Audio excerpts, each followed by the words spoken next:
dhextaalka waxaa ka qayb qaadan doono aan ugu talagalnay laba ardayga koowaad oo aan u yeeri doono waa Abikar Jilani oo fasalka 11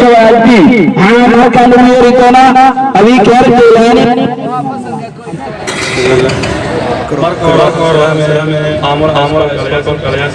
kadib waxaan salaamayaa macallimiinta guud ahaan iyo ardayda qiimaha kala duwan waxaan rabaa inaan halkan soo jeediyo gabay ka baaqaynaa iskoolka Alyaasiya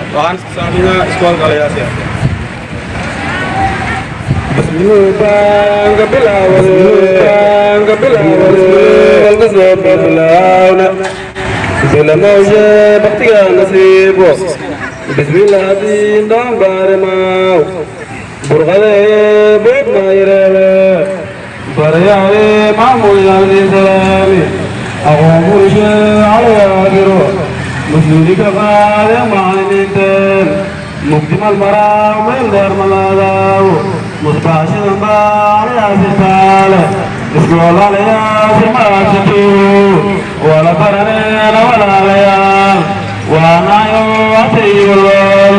walasadaas wanaagsanadaas waalidka baaka ilaaliye koonkasaane kaamilka baakulmiyooga diiday ignoranti baata hollaan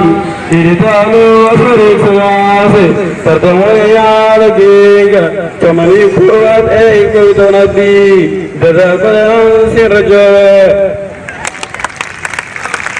واتاي aad ayuu maasan yahay ardaygaasi Abikar Jilani oo fasalka 11 B oo inoo soo jeediyay gabay aad u xiiso